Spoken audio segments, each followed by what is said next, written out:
हमारे सामने रियासत कर्नाटक के चीफ मिनिस्टर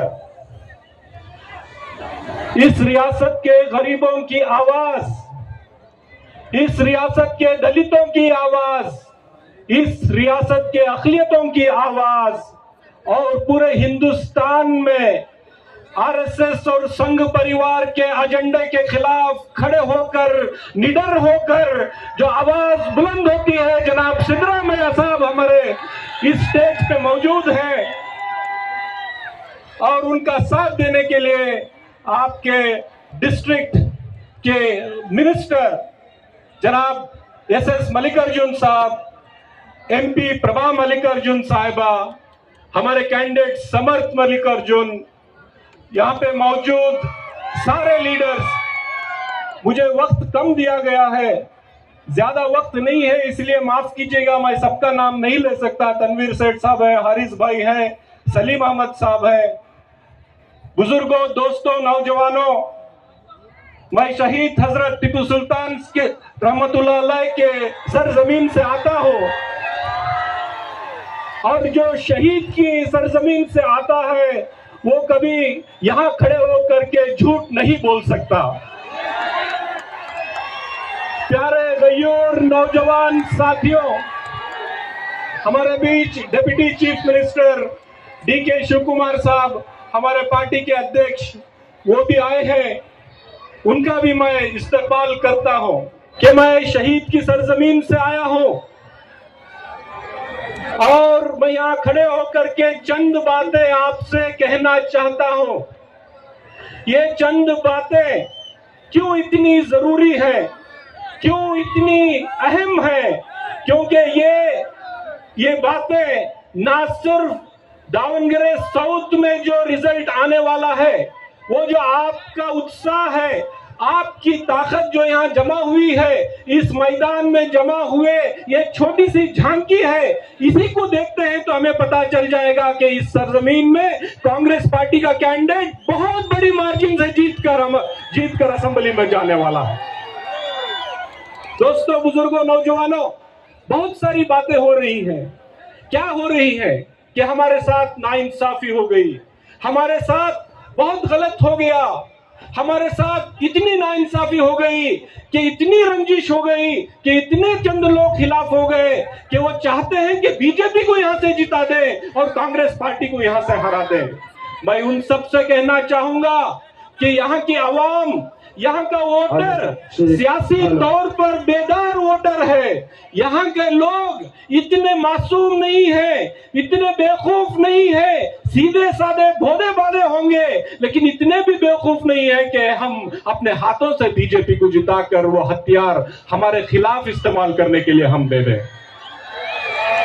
दोस्तों, बुजुर्गों, नौजवानों, जिन लोगों ने कहा कि कांग्रेस ने हमारे साथ नाइंसाफी की है, मैं उनको बताना चाहता हूं कि क्या क्या नाइंसाफी की है। ये रिजवान अरशद जो एक आम घर से आता है, इसको एमएलए बनाकर आपके सामने किस पार्टी ने खड़ा किया है? तनवीर सेठ को किस पार्टी ने खड़ा किया? यासिर पठान को किस पार्टी ने खड़ा किया? एनए हरीश को किस पार्टी ने खड़ा किया? सलीम अहमद को किस पार्टी ने खड़ा किया? 10 एमएलए किसने बनाए? कौन सी पार्टी थी वो जिसने बनाए? हमारी बहन यहाँ जो एमएलसी है बल्किस बानो, उनको किस पार्टी ने बनाया? दो मिनिस्टर जमीर अहमद साहब और रहीम खान साहब किस पार्टी ने बनाए? कांग्रेस पार्टी ने बनाए। यूटी खादर जो स्पीकर है, किस पार्टी ने बनाई? कांग्रेस पार्टी ने बनाई। ये नाइंसाफी है।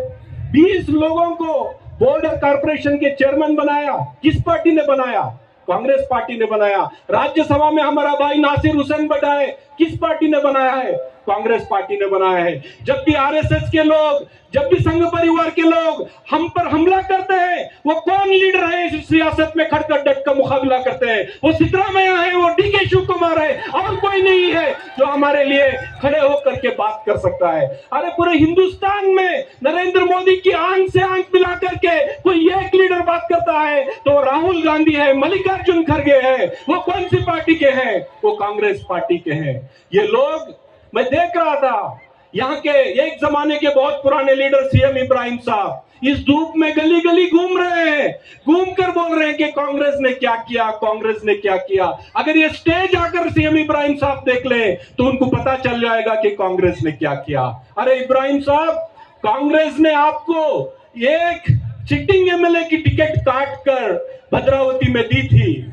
एक सिटिंग एमएलए था, वो हमारी कौम का नहीं था, आपकी जिद की वजह से हमने उसकी टिकट काटकर भद्रावती में दी। क्या आप वो सीट जीत पाए? क्या आप वो सीट जीत पाए? आप नहीं जीत पाए, आपका डिपॉजिट नहीं बचा और आप जो खुद एमएलए नहीं बन पाए, आज गली गली दूसरे को एमएलए बनाने के लिए घूम रहे हैं। दूसरे बना नहीं सकते। जो आदमी खुद नहीं जीत पा रहा है वो बोल रहा है कि मैं कांग्रेस को हरा दूंगा, बीजेपी को जिता दूंगा। ये आपकी बस की बात नहीं है। कांग्रेस को दावणगेरे साउथ में जब तक आप हरा नहीं सकते तब तक इस दावणगेरे साउथ का वोटर, सेक्युलर वोटर, सबको साथ लेकर कांग्रेस की आइडियोलॉजी हिंदू मुसलमान सिख ईसाई हम सब है, हम सबको साथ लेकर चल रही है कांग्रेस पार्टी, तो आप बिल्कुल नहीं हरा सकते। दोस्तों, पूरे दुनिया में आज एक जंग चली हुई है। एक तरफ अमेरिका और इजराइल है, एक तरफ ईरान है। कांग्रेस पार्टी खुलकर ईरान के साथ दे रही है, बीजेपी खुलकर इजराइल के साथ दे रही है।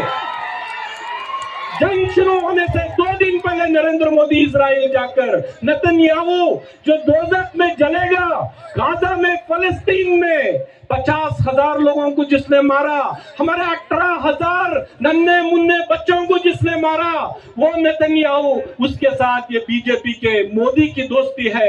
आप बताएं, उस बीजेपी को आप जीतना चाहते हैं जिसने फलस्तीन में हमारे बच्चों को मारने वाले इजराइल का साथ दिया? बताइए, आप जीतना चाहेंगे?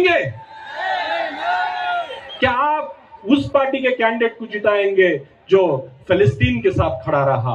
क्या आप उस पार्टी के कैंडिडेट को जिताएंगे जो इंसाफ की बात करता है, इंसानियत की बात करता है? क्या आप जालिमों को ताकत दे देंगे? क्या आप मजलूम का साथ नहीं देंगे?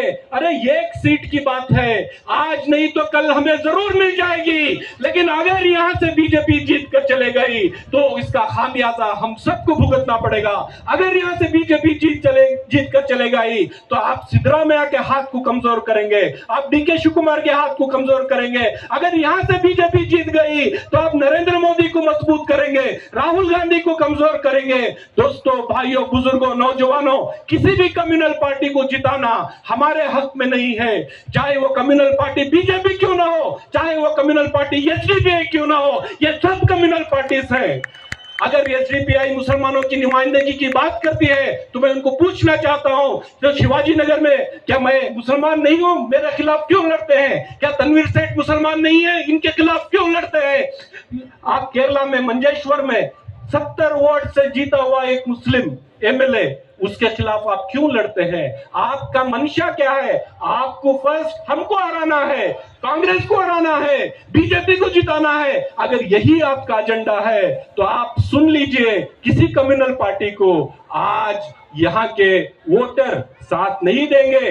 जो भी देंगे कांग्रेस पार्टी को वोट देंगे, सेक्युलर पार्टी को वोट देंगे, इंसाफ पसंद लोगों को वोट देंगे। इंसाफ पसंद लोग राहुल गांधी है, इंसाफ पसंद लोग मल्लिकार्जुन खड़गे है, इंसाफ पसंद लीडर सिद्धरामैया है, इंसाफ पसंद लीडर डीके शिवकुमार है, इंसाफ पसंद लीडर ये एस मल्लिकार्जुन है। और हमारा कैंडिडेट जो यहाँ बैठा है एक नौजवान है, आज आप इसको वोट देकर कामयाब बनाएंगे। असेंबली के अंदर हमारे साथ कंधे से कंधा मिलाकर बीजेपी के साथ लड़ाई करेगा, इतनी मैं आपको गारंटी देता हूं। और इतना कहते हुए मैं अपील करता हूं कि आप मेहरबानी से 9 तारीख को होने वाले इस इलेक्शन में एक करारा जवाब, दावणगेरे में एक वोट जो कांग्रेस को पड़ेगा, नरेंद्र मोदी जी के कान में वो सीटी बजनी चाहिए। इतना कहकर मैं अपनी बात खत्म करता हूं। खुदा